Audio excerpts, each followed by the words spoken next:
नेत्र खुले हैं, आंखों में आंसू आ गए, सजल हो गए नेत्र। और जैसे ही अश्रु आए हैं छलक करके, जैसे ही नीचे गिरे हैं, और नीचे गिरते ही उससे क्या उत्पन्न हुआ? बोले रुद्राक्ष के पेड़ उत्पन्न हो गए, रुद्राक्ष के पेड़ उत्पन्न हो गए। और ये जो रुद्राक्ष के पेड़ हैं, आहा, इस पर जो रुद्राक्ष आता है, इसलिए कहता है रुद्राक्ष, यानी भगवान रुद्र की आंखों से जिसकी उत्पत्ति हुई हो उसको हम रुद्राक्ष कहते हैं।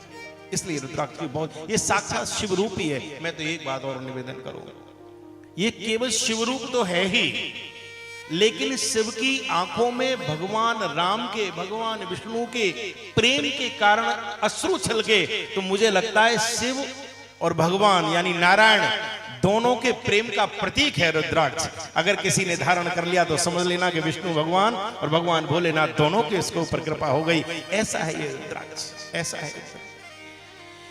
धात्री फल समम यत्स्यात् सर्वारिष्ट विनाशनम गुंजया सदृशम यत्स्यात् सर्वार्थ फल साधनम। कैसा चाहिए रुद्राक्ष? बोले कैसा भी हो, आंवले के बराबर हो, बेर के बराबर हो, थोड़ा उससे और भी छोटा हो, थोड़ा और भी छोटा हो, जैसा आप धारण कर पाए, जिससे आपको असुविधा ना हो, धारण करना चाहिए। रुद्राक्षमेकं शिरसा विवर्ति तथा त्रिपुंडम चललाट मध्ये पंचाक्षरम ये जपन्ते मत्रम पूज्या भवदिभिः खलु ते साधवः।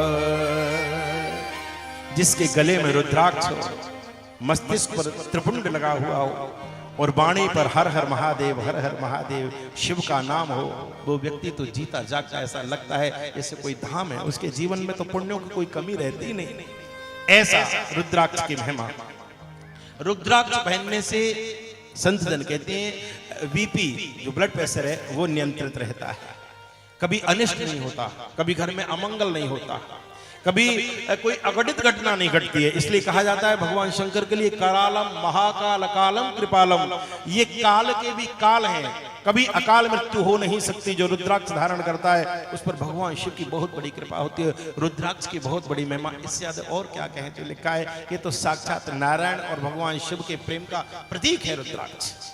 ये बड़े परम सौभाग्य की बात है कि श्री सांगवेद महाविद्यालय नरवर से पधारे हमारे भैया लोग ये नित्य अभिषेक कराते हैं, उसमें रुद्राक्ष रखे हुए हैं। मेरे ख्याल से लगभग 501 की संख्या में नित्य उनका पूजन होता है। और जिस दिन कथा विश्राम होगी उससे एक दिन पहले वो रुद्राक्ष आप सबके लिए एक एक करके सबको बांटा जाएगा, प्रसाद के रूप में सबको दिया जाएगा। हमने ये निवेदन कर दिया है और वो आप लोग अपने घर लेकर के जाइए, चाहे गले में पहने, चाहे बाजू में पहने, चाहे हाथ में पहन लें, चाहे पूजा घर में रख लें, चाहे कहीं पर रख लें, और देखना इसका कितना बड़ा प्रभाव आपके जीवन में आएगा। भोलेनाथ ही कृपा करेंगे आपके ऊपर। नित्य उसका अभिषेक होता है, यहाँ पर रखवाए हमने। ऐसी रुद्राक्ष की महिमा, और जिसमें एक मुखी रुद्राक्ष यदि किसी को मिल जाए तो साक्षात शिव रूप ही है। लेकिन जो मिल जाए, जैसा मिल जाए, वो बहुत है, वो बहुत है, वो बहुत